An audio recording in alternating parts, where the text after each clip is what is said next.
Hello and welcome to the 2015 State of Black America web series. I'm your moderator, Shannon Lanier. Every year, the National Urban League releases its highly anticipated report on the state of Black America. The report has become the national touchstone for the social and economic status of African American and Hispanic communities. Now, this year's report, Save Our Cities, Education, Jobs, and Justice, addresses the crisis facing African Americans and other communities of color in education, employment, and justice. And each year we ask the question, what is the state of Black America? Today, our esteemed panelists will answer that question using the Equality Index, a statistical analysis of progress in the areas of economics, education, health, civic engagement, and social justice. We will also discuss what can be done about the education, jobs, and justice crisis in America. Joining me for that discussion are Mark Morial, President and CEO of the National Urban League, and economist Dr. Valerie Ralston Wilson. Welcome. Great. Thanks for having us. Okay, so Mark, every year we hear about this State of the Black America report, but what exactly is it? Well, what we try to do is we try to take a snapshot of where Black America is each and every year. And this report started in the 1970s when my predecessor, Vernon Jordan, heard the State of the Union address by President Ford and noted that he hadn't mentioned cities, African Americans, poverty, or any of the issues facing American cities, facing people who were poor, facing people of color, facing African Americans at the time. So he decided to do his own report. If you fast forward now to almost 40 years later, we do the report, but we do it with a body of data, statistics, numbers that we call the Equality Index that Dr. Wilson can talk with some detail about, which is designed to compare where African Americans are, where whites are, where Latinos are in a number of areas when it comes to jobs, when it comes to health outcomes, when it comes to educational outcomes. And we like to frame it because we think you can discuss these very difficult issues best if you just have some facts in front of you. And so the Equality Index provides the factual basis for the State of Black America report. Now, Valerie, how do you all gather all the data used in this report? Well, all of the data used in the Equality Index is nationally representative data that's publicly available. So it's not any data that the Urban League has made up or created out of its own. It's publicly available. Anybody can access it through any of the government agencies, the Census Bureau, National Center of Education Statistics, what have you. And the way that we utilize the data is that we use these statistics to compare the relative status of blacks, whites, and Latinos in the various areas. Quite simply, a larger index is greater equality, a smaller index is less equality. Sounds pretty simple. All right, now Mark, in your State of Black America address, you say, quote, on many fronts, Black America remains in crisis, but some may feel that's overreacting a little bit. What's your response? Here's why. Here's what the numbers show. The numbers show that even though we've come back from the Great Recession, the Black unemployment rate remains in double digits in almost every single major American city. And that's 50 months into a job-creating recovery. Secondly, when it comes to education, every state we looked at recorded what I would call a significant achievement gap in terms of the outcomes that their kids are achieving, whether it's third grade, eighth grade, or high school graduation rates. And we've got to call it a crisis because it is a crisis, because we cannot be satisfied until these gaps narrow. Now, before the recession took place, the Black unemployment rate was in the 8 to 9% range, and it's 2, 3, 4, 5% higher. In some cities, that Black unemployment rate is over 20%. This is a cause for concern. This is why we need action. This is why the Urban League wants a transportation bill that creates jobs in urban communities. This is why we need continued investments in targeted job training and, if you will, job preparation initiatives. This is why we need greater access to technical, community, and four-year colleges. All of these represent solutions, but we would be remiss and we would not be fulfilling our responsibility if somehow we said that against this backdrop of numbers, all is well in the nation. The final point I would make is that in many respects, the state of Black America is really the state of the nation or the state of the union, because these are challenges that affect all Americans. And I might add, and this is important to recognize, and this is why action makes a difference. One important area of the index, the health index, has showed a lessening of health disparities.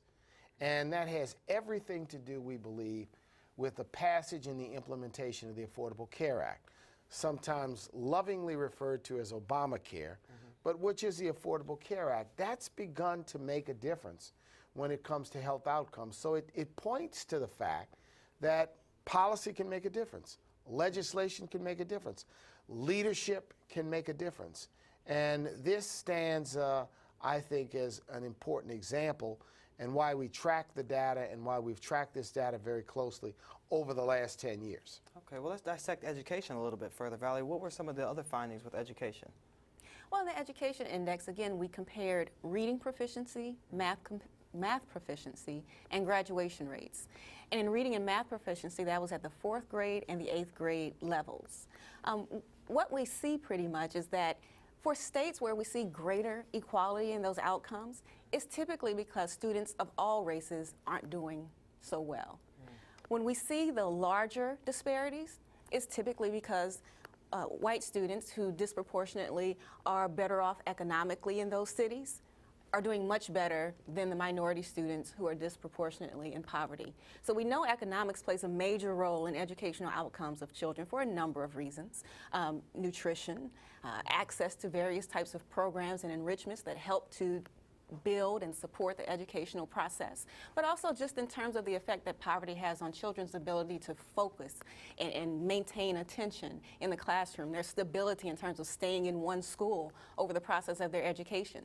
So, what this data shows is that if there's greater equality, if the achievement gap is smaller, it's typically because all students aren't doing so great, and that happens most commonly in poorer states. So what state would you say has the highest number and what has the lowest? Well, the state that we saw show up most commonly, unfortunately, is our nation's capital, the District of Columbia. Wow. That's where we saw the largest Hispanic-white disparities in reading and math, as well as the largest Black-white disparities in reading. Wow. So what is the National Urban League doing to help? Here's the most important thing. The most important thing is we've got to spotlight the gap, because sometimes there's a conversation in the country which says, we're making progress, and perhaps in some ways we may be making progress. But this data bears the truth, and the truth is that so much needs to be done. This is why we have encouraged the Congress, the federal government, governors, to not cut funding to education, to maintain accountability standards. This is why Common Core state standards are important. This is why investing in early childhood education is important. This is why longer school days, a longer school year, better teachers through investments in development and preparation, all of these things make a difference. This is why engaging parents to be more involved. This is a crisis for the nation because, as Valerie has mentioned, in many states, while white kids may be doing better than Black and Latino kids, those white kids are not proficient themselves. Proficient meaning performing at the highest levels. So this problem touches all communities. It's just that it touches the African American community to a much greater degree. I would say to people that this issue, more than any other issue, has within its power to define the future of the American nation, define the future of the 21st century, because today's jobs, tomorrow's jobs, require a level of academic and educational proficiency that maybe was not necessary 50 years ago. We are in an economic competition now with China and India and Germany and many other nations who are rising. So this is a defining issue for the future of the country. To the extent that Congress Some in Congress want to weaken standards. Some in Congress want to weaken Title I and weaken investments. Some in Congress want to revoke, if you will, the federal role in education. We say all of those are destined to not reduce the achievement gap, but they'd have the effect of increasing the achievement gap and also represent a backward turn in the effort to attain educational equity in this country. So what can individuals do to help effort that change? You know, we're out here and a lot of people say they vote, they're trying to get their votes and their voice heard, but they think that they're not being heard. Well, in many respects, some elected officials some may not be hearing them. And that is speak louder, speak more forcefully. Say, don't cut education. Say, don't reduce standards. Say, don't play partisan politics with the future of our children. This is what's needed in the 21st century. We have enough of political games being played, and what we need is a full and complete approach to funding education also. Look, some say we spend too much money. I say we don't spend what we spend right, and we don't invest enough. If our children are of paramount importance to our future as people and as a nation and as communities, then I don't think there's a limit to what we should be willing to do to ensure that every single child, we will not at the Urban League be satisfied until there's a 100% high school graduation rate. We will not be satisfied until every child that seeks and wants higher ed has an opportunity to attain that higher educational opportunity. We will not be satisfied as the Urban League until we achieve as a nation full employment. So we have to really stand very strong and say that what these numbers show is they define the problem. What the state of Black America will also do is talk about the kinds of solutions we need, but try to raise awareness amongst the population, amongst our community, about the role that they've got to play to hold elected officials, hold school districts, hold governors who make educational funding decisions accountable to do the right thing when it comes to funding, when it comes to standards, when it comes to early childhood education, and the like. Very well said. And once they graduate, they're going to need jobs. So did the reports show which states are best for jobs? So there's a metro level unemployment ranking. And again, that ranking is based on equality and unemployment outcomes. Again, you get the sort of distorted picture where areas where there's the greatest equality are because unemployment rates are high for everybody. The economy in those cities just isn't doing very well. In the cities where we find larger gaps, it's typically because the white rate is much lower than the Black unemployment rate. So some of the things that we've seen in comparing the rankings from last year to this year is that there was a lot of shuffling in the cities at the top of the list. That shows the difference in the pace of the recovery because the data is from 2012 to 2013. What were some of those cities? So the city that was at the top of the Black-white unemployment equality list this year was Providence, Rhode Island. That was nowhere in the top 10 last year. But the issue with Providence, the Black unemployment rate in Providence is 13%. That's compared to a white rate of 8.5%. So again, both rates were really high. Right. The city that was #1 last year was Augusta, Georgia. It fell because the Black unemployment rate rose. So again, we see the moving happening because unemployment rates are getting much better for some groups or getting much worse for others. Yeah. Now, another big hot topic everyone's talking about is social justice. What was the report able to tell us about that, and what is the National Urban League doing? Well, 2014 was a year where social justice and police accountability, actually 13 and 14, with the unfortunate Trayvon Martin and Michael Brown and Eric Garner and Akai Gurley and Tamir Rice incidents, which shocked the American consciousness. And certainly you've got to mention the unfortunate deaths of those 2 police officers in New York. Raised lots of issues about the workings of the criminal justice system. I think when it comes to justice, it's about criminal justice. When it comes to justice, it's about voting rights. When it comes to justice, it's about police accountability. And we think these are areas in 2015 where we can see progress. There's a discussion in Congress underway now between, if you will, both conservatives and, quote, progressives. And that discussion is about finding common ground around reforms of mandatory minimum sentencing, finding common ground about how we treat non-violent offenders, finding some steps that we can take, because America's a nation where we have the highest number of people in jail by and large and by far than any other nation in the world. And we have 5% of the world's population, but 25% of the world's incarcerated individuals are here in the United States. And then voting rights. We need a hearing on the new Voting Rights Act amendment. Now 50 years after Selma, it's not just about remembering Selma. It's about reaffirmation. It's about recommitment. It's about saying, yes, let's confront the fact that there are those forces in this country that want to turn the hands of time back, that want to make it more difficult for people to vote. We've got to confront that. It seems like we have a lot to confront. We've come a long way, but we have so much further to go. What is the most important thing we should try to tackle first? Because a lot of people get overwhelmed. They say, okay, this is too much. I can't do everything. We can't fix everything at the same time. What should we start with first? What's most important? I would believe that, that while all of these issues are important, I believe that protecting and defending democracy and the right to vote is the foundation and the linchpin. If we do not have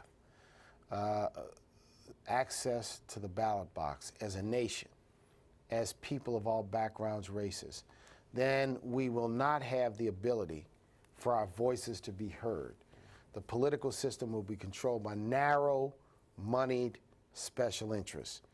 That's not what democracy is all about in a system where every person has one vote. So I think that voting rights, the defense of democracy, has got to be the most basic paramount issue. And it's troubling to me to sit here in 2015 and we've got to have a discussion about whether we should protect the right to vote, that we have to have a discussion about whether it's okay and permissible for some states to make it more difficult, to cut back on early voting, to move precincts around willy-nilly, to create these very difficult voter ID laws that make it expensive, time-consuming, and inconvenient for people to comply with. Wow. And I would add to that, behind basic democratic rights and privileges that we all are entitled to in this country, we have to keep jobs at the top of the list as well. Over the last year, we've seen the strongest year of the recovery. And I think there would be a little temptation to sort of think that we're out of the woods in terms of recovering from the recession, but that's not the case. And the data that's in the book this year shows that that's not the case, especially in urban communities. So I think we have to continue to keep jobs at the forefront and continue to push for full employment, as you mentioned. And all of these issues are directly connected to policy. Policy can affect all of these things. And then the jobs issue is important because economics has such an overarching impact on so many areas of life, including education, as we discussed earlier. Yeah, well, we can go on for days with this topic. We definitely want people to be able to go on and find out more about this themselves, be able to read the full report themselves. So thank you so much for your participation today. Thank you. And now we want you to share this web series with your social media friends and followers, and let's continue this solution session using the hashtag #SaveOurCities. Now please get involved. The State of Black America web series has been presented by AT&T. Thank you, AT&T, for your continued support of the National Urban League. We also thank Comcast for their production support of the State of Black America web series. Together, we are empowering communities and changing lives. Now, don't forget to follow me on social media at Mr. Shannon Lanier and at Arise TV 360. And for more information on the State of Black America and to purchase the book, please visit the National Urban League at www.stateofblackamerica.org.